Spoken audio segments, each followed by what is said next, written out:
마지막으로 기획경제위원회 소속 권수정 의원님 나오셔서 발언해 주시기 바랍니다.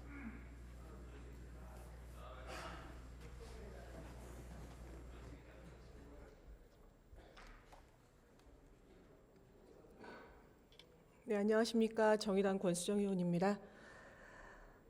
행정사무감사와 2020년 예산 심사 기간 동안 대단히 수고 많으셨습니다. 그 긴간의 마무리인 오늘 저는 국제중 일괄 전환으로 평등 교육 실현해야라는 제목으로 5분 발언을 준비했습니다. 최근 조국 전 장관 문제로 대한민국 전체가 들썩였습니다. 국민 대다수가 접근할 수조차 없는 가진 자들의 특별한 커넥션은 허탈과 좌절을 안겨주기에 모자람이 없었습니다. 이 사건은 우리 사회 교육 환경을 심각하게 되돌아보게 하였습니다.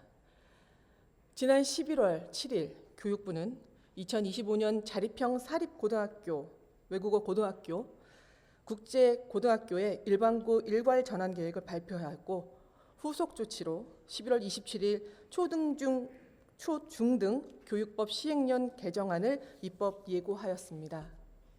2025년 일괄 전환을 계기로 고등학교 단계에서의 차별교육, 교육 불평등은 사라지게 될 것입니다. 그러나 이번 시행령 개정안에 국제중학교 전환을 관한 내용을 빠뜨림으로써 오히려 의무교육 단계인 중학교에서 특권교육이 남게 되는 모순이 발생하고 말았습니다. 귀국 학생들이 국내 학교 적응과 조기 유학 수요의 국내 흡수라는 목적하에 1998년 부산 국제중을 시작으로 우리나라는 현재 5개의 국제중을 설립 운영하고 있습니다.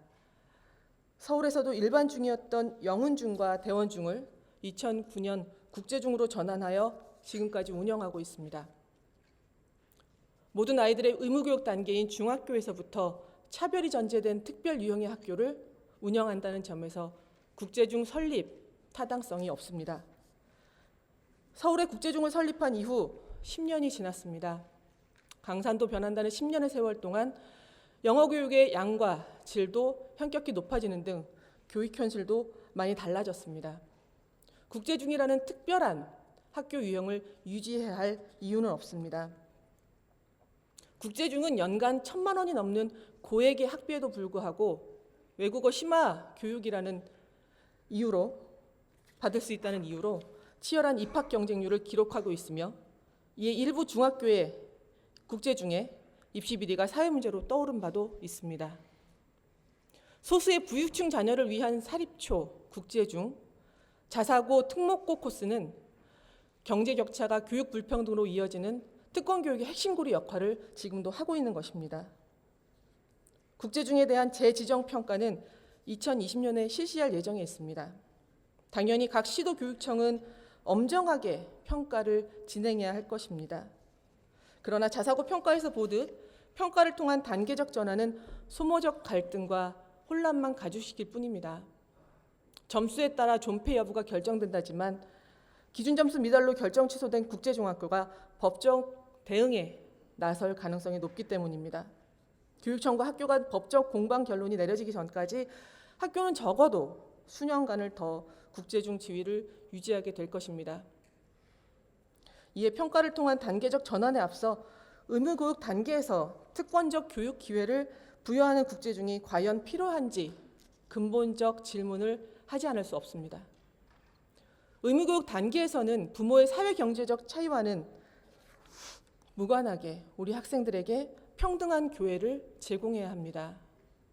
이에 교육부는 초등등 교육법 시행령과 시행규칙을 개정해 국제중을 일반중으로 일괄 전환할 것을 강력히 지금 촉구 중에 있습니다. 조현 교육감님, 시도교육청도 적극적으로 교육부와 협의해 주시기를 바랍니다. 제가 알기로는 다행스럽게도 서울시 교육청이 이번 시도교육감 협의회 안건으로 국제중 일괄 전환을 제안한 것으로 알고 있습니다. 시도교육감 협의회와 함께 서울시 교육청이 국제중 일괄 전환 사안에 대해서 적극적으로, 정말로 적극적으로 역할을 해주시기를 다시 한번 당부드립니다. 경청해 주셔서 감사합니다.